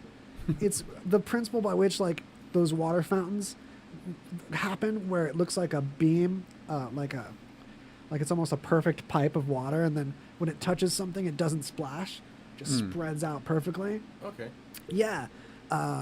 Smarter Every Day on YouTube did a killer like love letter to laminar flow that just like puts romance to the concept forever. Studied how it worked, and this is like laminar flow with these gases. Wow, did you see that thing turn on? Wow, look at that. It That's really like looks like a lightsaber. Like he's holding it around and makes a similar sound. Does it? To a lightsaber, yeah. I want to see like two touch. It's I got that. I want to see a battle. It's got that glow too. It's extremely dangerous. Like you can't just like tap that against your head. You'll lose skull. Yeah, no, that's. Oh yeah, you're dead. Yeah. Yeah. It's as dangerous as a lightsaber. He is moving very slowly and cautiously. Wow. Gotta catch your breath after that one. Check that out. That's so impressive. yeah, I'm you scared. can see it start to go through the door, and then they're like, check out our Instagram. Look at this. Damn. It's about as fast as in the movies that it pops through the door. So stay tuned with them. They're gonna go through some dummies and some cars, and oh man, look at that car is gonna get lightsabered out. Oh. Oh man. Okay, so I gotta calm down after that. Wow. So it's not just the force that makes it know when it says stop. Right. Apparently it's laminar flow. All right, real quick before our last break. In Florida, we got an arsonist was spotted setting fire to garbage trucks. He torched over a dozen commercial garbage trucks dressed in trash bags. So I guess if you're going to do something like that, you might as well look the part. That was my Halloween costume one elementary school year. I think it was 4th grade. Maybe I didn't know what to do. I was 5th. And no, it might have even been middle school. So I was like, oh no, like I'll be a ghost. So I like just put on all black sweats and then got a bunch of white shopping bags and just tore them up and tied it all over my body. So just had trash bags tied to myself all over. And they just called me white trash. Oh my god. Yeah, so this arsonist game. That sounds like a boss move. Arson? Man, it's yeah, shitty move. I'm trying to figure out the message in that though. Yeah, I don't know. Like hate maybe garbage. it's a disgruntled ex-worker. Maybe that's what I thought. In hates these a cans. simulated world with no consequences, and like also nothing to go wrong for people, where it's not like insurance fraud or someone else's property being damaged. Arson would be so much fun. You guys, Arsonist Simulator, PS5. Let's do it. The roof is on Do you fire. guys, Yeah. do you guys have any like fire stories from when you were kids that were risky? Dude, Lord knows I do. It was like, oh. Man, when I was a kid, like my mom will tell you, I was like a really good kid. I was like a really chill, easy kid to raise. They raised me to be like a buddy. So just like my parents, like little friend and little tag along. So I got a little bit older, and there's 2 categories where I would get in trouble. Be totally good. I didn't get the best grades, but I like learned stuff anyway. It just like wasn't what they wanted me to learn. Where I'd get in trouble, or my parents would actually get mad at me. It always had to do with either fire or girls. No. It's always one or the other. So like, I once got caught because I left a tape in the VCR. It's not one of the girl ones. The tape was, I didn't make tapes, you guys. Where was I going? Oh, it was me burning stuff with like this old like camera. I took video of me writing my friend Ahmed's name in napalm, which you can make by mixing gasoline and styrofoam. It turns into like a gel, and we would make that and put it on things, and like his name was all on fire on this like scrap wood. The real fun is capacitor pyrotechnics. So like you take an electrolytic capacitor and you take one that's like a 16 volt one or something. Let me pull one up for you to show you. Hope everyone's taking notes. Yeah. I know I am. Don't do this, but totally do this. Like officially, honestly, like you shouldn't do this unless you're confident enough to take entirely your own responsibility. We take no responsibility for even bringing up that this is a thing, but it's a thing. So these 16 volt electrolytic capacitors, that's like the sweet spot. You give them 120 volts. What we did, we took a bunch of leftover light switches and put them so you had to flip them all in a row and then press a big red button. So you would count down and this capacitor would pop, and it pops like a little black cat. It's not really that big a deal on its own.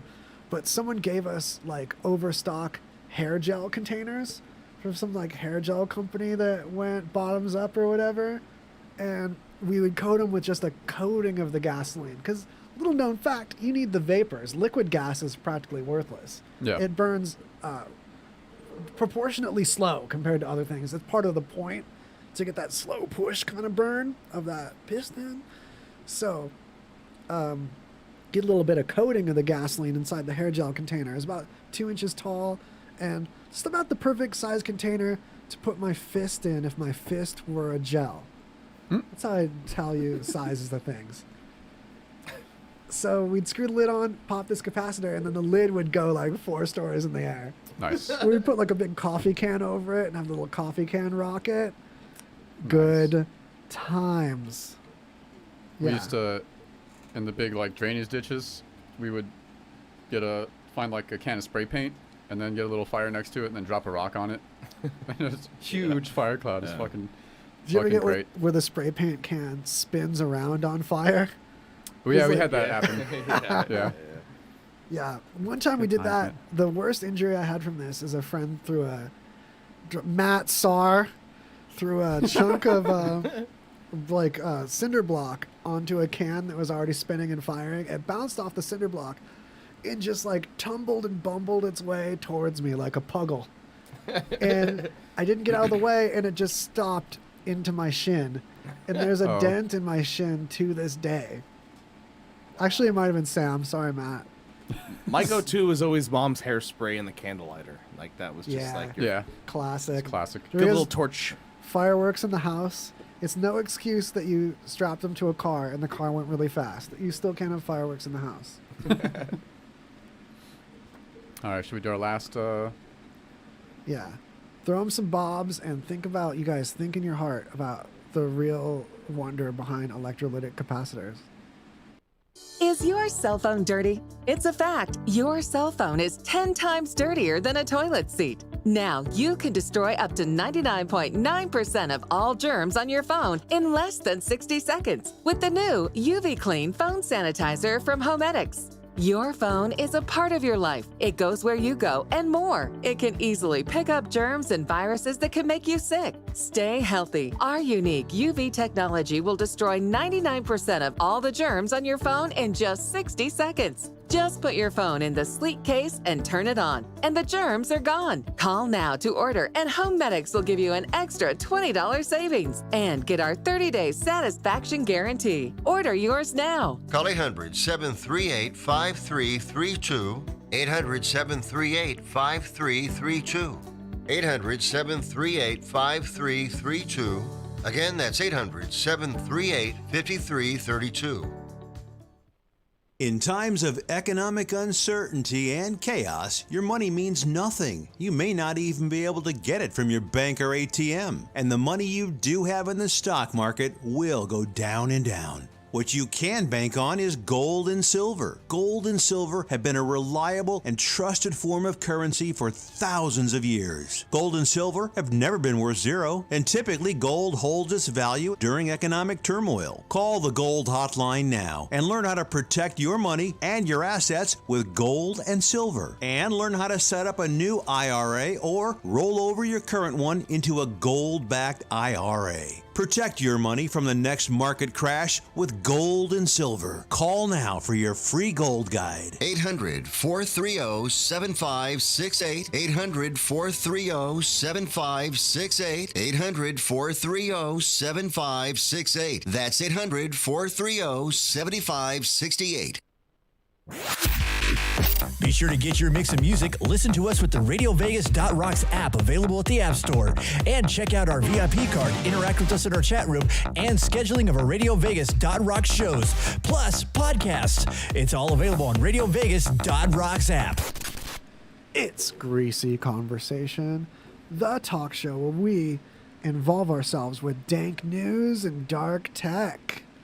So, greasyconversation.com to check out the links to these things that we're showing you. We didn't just make them up. We've got proof. We've got sources to cite. And while we technically could do it without you, it's way better with you. So we encourage you all to Just tell in a case friend. you were wondering. No. I don't need you, but I want you.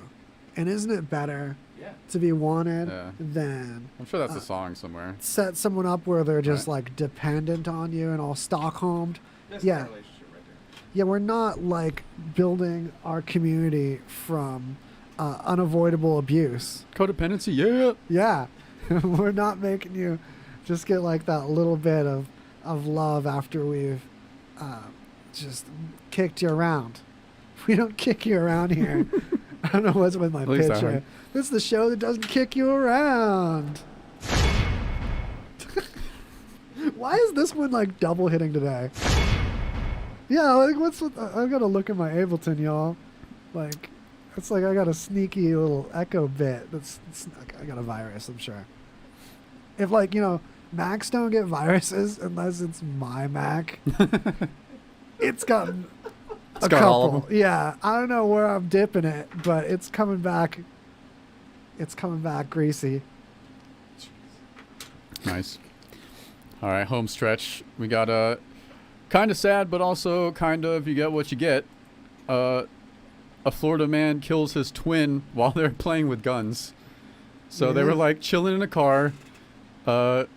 Sounds like they're probably smoking weed. They found a pipe. Sounds after like this. Florida. Yeah. And so they're like, one of them pulls a gun out and points it at the other twin. And then in response, he pulls out his gun and points it back and accidentally pulls the trigger. Maybe not accidentally, who knows? The wrong kid died. Right, yeah. That's such a slept-on movie that's becoming like a comeback classic.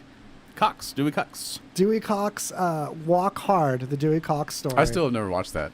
Yeah, it's Is it got good? everything that you might love about what is that NASCAR movie that also has Talladega Nights. Talladega Nights. So it's like Talladega Nights for musicians. Yeah. It's all fictional, but yet it's like more accurate than like Walk the Line. Which is like it's a big parody of that. It's It like parodies spoof. Walk the Line, but it also parodies the producer from Beach Boys, Brian Wilson. Wilson. It And also, The Doors. Yeah, it parodies Everybody. the Doors movie hard. Everybody. Oh, What is Definitely check it out. John C. Riley? John C. Riley. He's Powerful John C. hilarious, Riley. man.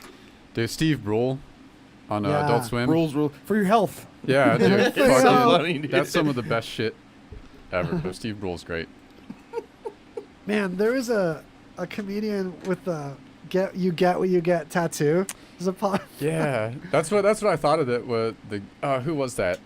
It's the guy from Dr. Show. Dr. Show. Yeah. I'm reading everything today, you guys. With Bob and David. with Mr. Bob Show, Odenkirk. David Cross. David Cross. Cross. David Cross. Finally got there. Thank you. I was trying to. David something. David.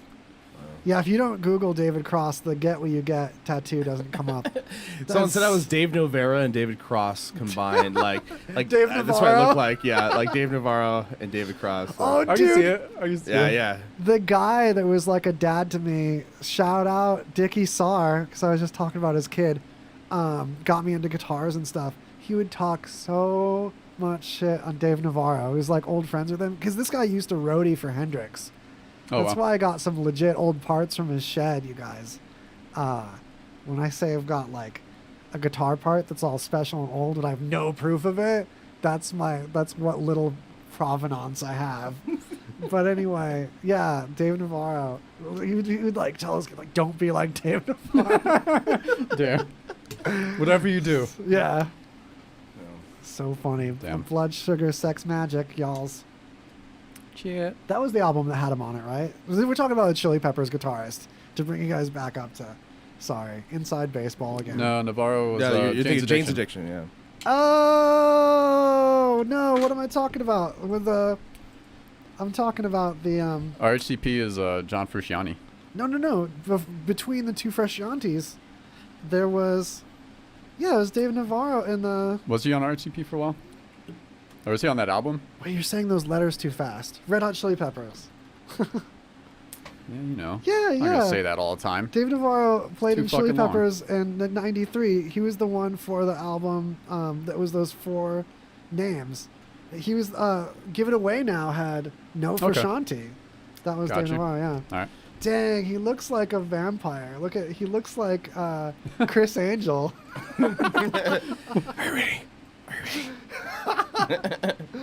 Dang, Dave Navarro, Yeah. mind freak, you guys.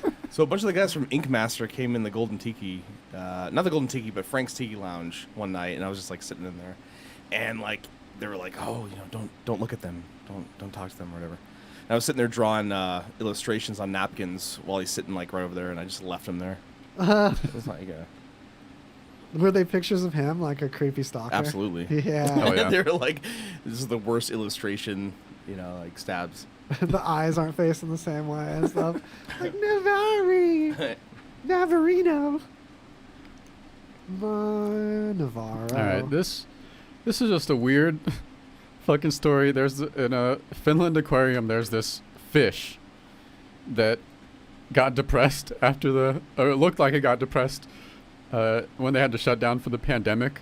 But also, the fish eats every other fish that ever goes in its cage. So it even ate a lionfish, which is extremely venomous. So they had a special, was it a birthday celebration? Yeah. I cannot find this article in the news notes. What is this? And it lived. Oh. And it lived, right? Yeah, After it's still eating it? alive. Okay. Yeah, I'm sad because I eat all my friends, and I eat all my friends because I'm sad. Okay. There we go. Oh, Yeah, there's it's a big ugly grouper named Miko. Miko, maybe. Miko. sad. One of those. I don't know, I just thought, fish.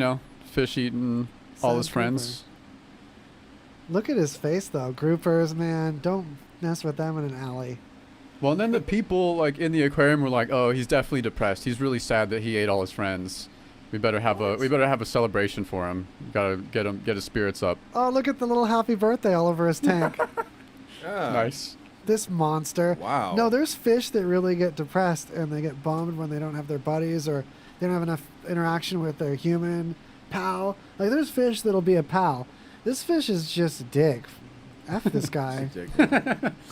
Well, no one's gonna want to be your friend if you keep pushing them away. I mean, Right. Does he really get cheered up? I got mixed feelings about this. Yeah, I don't know. I don't think so. At what point you just leave him the fuck alone and stop putting fish in there? Yeah, right. Maybe Nothing works. Yeah, maybe feed him to one of these other Yeah, I see know. if another fish will eat him. Fish gotta eat, but I mean, don't eat your buddies. Yeah. Listen, you guys, if you take away one thing from this show as a learning experience, don't eat your buddies. Halloween's coming up. I know, like, the cannibal inside of you might be like, oh, I wonder what my friends taste like.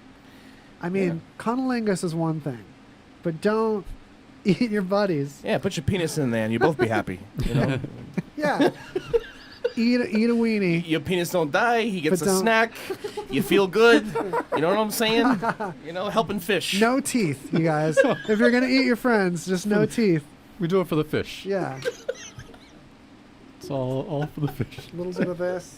Oh, man. A little bit. Oh my God. A little bit of this. But, like, no chewing is the rule. Fucking over here, horn out Keep the fish. teeth out of it.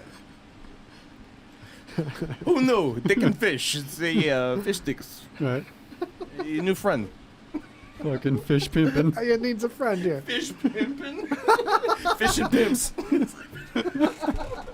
Damn. Get it, don't play no shit. Oh, boy. yeah. Yeah, fish and pimps, you guys. So if Yeah, you bump into us in the street No, and full you, tail slap. you want to interact with us, you're like, looking, what do I yell at them? So that, Boats and hose was metaphorical. it was really dicks and fish. yo, fish and pimps! Then we'll give you a little salute and we're like, that's a real fan. He Right. knows fish and pimps. Fish and pimps. Jesus. I love it. Las Vegas. Come for the fish, stay for the pimps. Half fish, half pimp, all cop. Get your po' boy basket over here. You know what I'm saying? This is like a RoboCop quote on this. That's how on fire we are, you guys. Oh, man. Okay.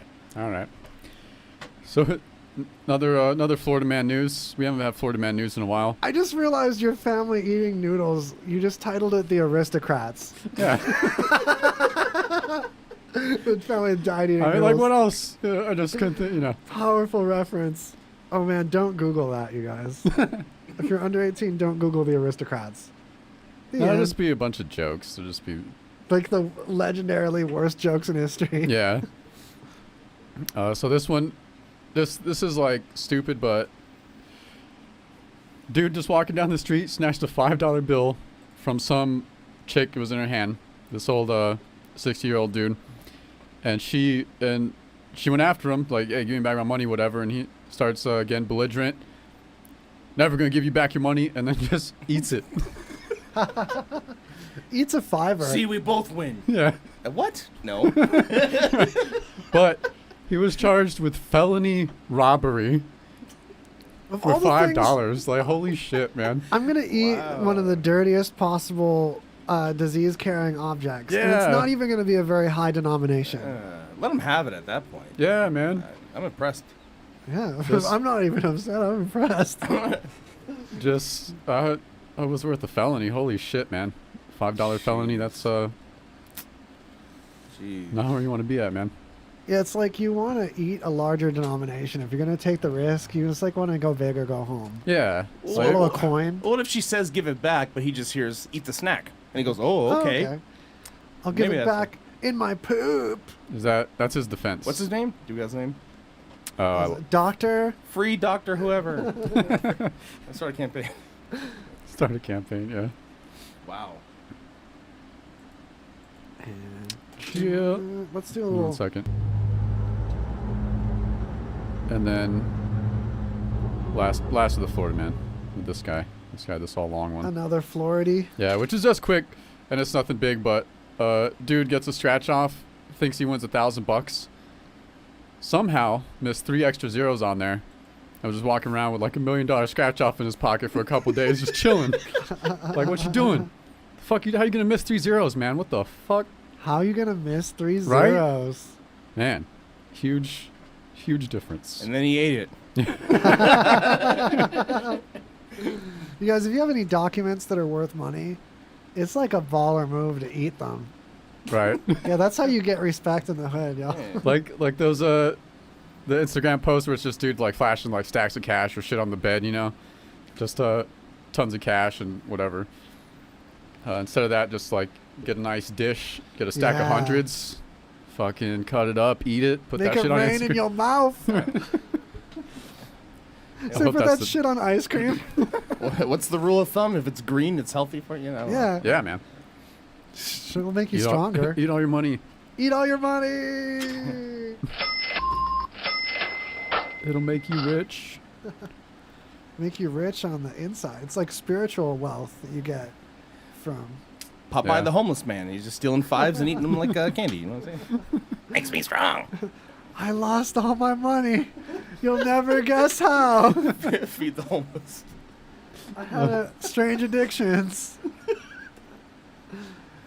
Oh man. Strange Addictions on TLC is a Oh, solid show. so good. Yeah. I've only seen a few of those. What are some of the best ones? I put mothballs in my pussy and There's a girl addicted to sniffing gasoline, and I would play clips from it through my looper pedal. Every what was the band was Rooftop Ridicule. Yeah. And I'd play loops from her and this girl that would drink nail polish. Ooh. It's like it makes my insides feel shiny. The one chick who like lost all her children though, like everyone abandoned her because she refused to stop drinking her own urine because Yes. she believed that it was curing her cancer. She would put the urine in a shot glass, and this was the darkest urine you'll ever see. It Oh, was God. like almost a gel because of how little liquid she was drinking that wasn't recycled urine. She would put it in a shot glass and put her eye socket over the shot glass, and with an open eye, like rip it back into her tear ducts. What? Yep, that same chick. What? Yeah. Yeah. Or the guy, or the guy that made love to his own car. You know. That was kind of touching. Yeah. Like I was with it. Plus, he looked like a rapist. Yeah. It's like, aim it at that car. At least dude. it's a car. Yeah. If you got those urges, Do what you want with a car. Put it in the tailpipe. Yeah. I support it. I do. Yeah, Yeah. totally. I mean, that windshield wiper just holds on and doesn't let go, This is coming from the guy who talks to his own action figure collection, so I'm sorry. Yeah. I talk to my car. I whisper to it. Yeah. Much love. Much love. Yeah, I smell the If you're steering not hurting wheel. anybody else, you know what? Do it. Do it. Right. I don't feel like either talking to yourself or talking to shit like around your house when no one's around is like perfectly normal and healthy. Oh, yeah. It's like resetting the computer. Yeah. You know? I bumped into an old car of mine like 2 cars ago. Coincidentally, it was that Crown Vic, you guys. Oh, It's still on yeah. the road. It's the person I sold it to, Hollow Doubler, sold it to another person. Because they showed up while I was kicking it, and I mean, I had smelled that car. Like, I had to smell the grill. Like, I was a 95 Crown Vic. It's got that old car vibe to it for being a 90s car. So it's like, it smells like big Detroit metal and stuff. Man, good times. This is why I Smells love and this guy. emotions. This is why I love this guy. Yeah, they connect together. So, like, right in the grill, too. And then right afterwards, I was like, oh. Did the new that's owner not- come out and catch you and get jealous? And he was like, what's He was going on like here? watching. They're giggling. And I'm like, He was let filming. let me be. Let me have my moment, you guys. This is primal. Let me smell my old car. Yeah. Man, I'm like just having a moment, just like thinking about That's it. great. Yeah. I see it. I love it. You didn't smell want like some more of perp. it. You'd think it'd have some perp remnants, but no. That Ford flavor just overpowers it all. There's parts where the paint was missing. You smell right on those patches.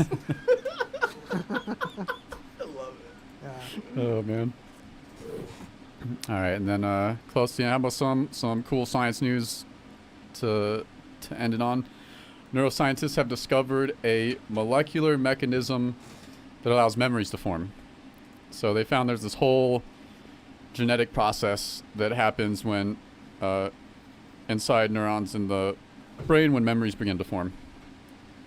And it's all sciencey, but it's pretty cool that like just genetics help with encoding memory into ourselves and is responsible for like encoding it into our memory and also recalling it. So It's heavy. This is heavy research. There's also another major new thing that happened in science this episode, and it's in our news notes. You know what? Maybe it's in the, greasy conversation. Hold on. The headlines is the thing I'm thinking. Hold on a second. which one was it? There was here it is. This is AI and photonics join forces to make it easier to find new Earths. So it's heavy, like what we're being able to do to process data that we already had, to find evidence of habitable planets in that data that we're just sitting on. So there's stuff being found and stuff that we already looked at. That's really heavy. Oh, see atoms like never seen before.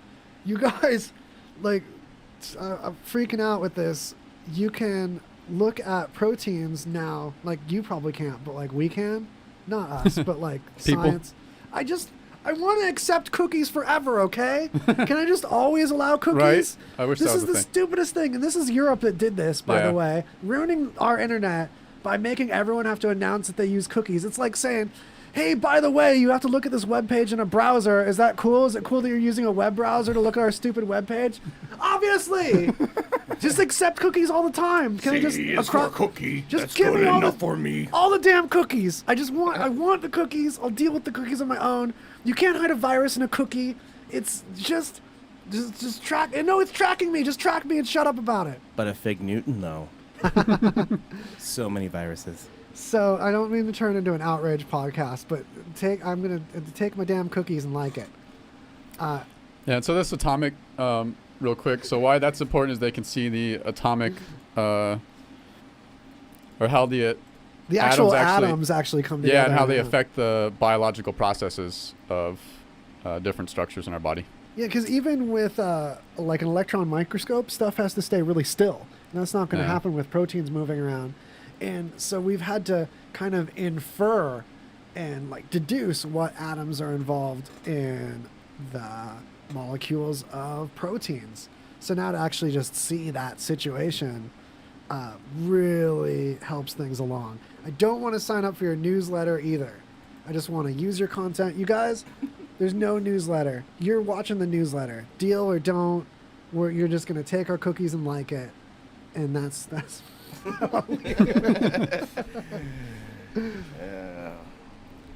Except the cookies. Except the freaking cookies. Waz's Cookies brings all the boys and girls to the yard. Yeah.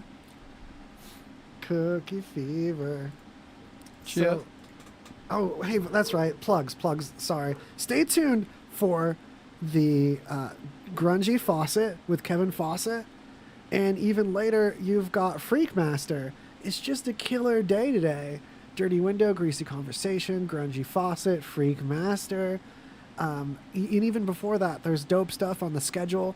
RadioVegas.Rocks, all kinds of fun stuff to discover. We're here not only curating music that we think you might enjoy, but also talking about it and bringing rock history and stories behind tunes and just fresh kicking it electronically to hang out with you.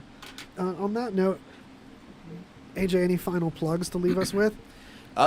Sorry, when you cough or gurgle, you have to like throw a scream on it so people aren't grossed out. Just check out the Haunted Saloon. Also, my band Wyatt and the Ashes. I'm a local illustrator here in Vegas. AJ Wyatt Art. All my stuff is for sale. You could utilize my business. I do graphic design and yada, yada, yada, so forth, so on. And yeah. And yeah.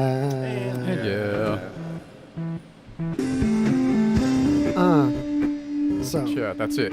Fuck out of here. Check out the banners at RadioVegas.Rocks. Click them up.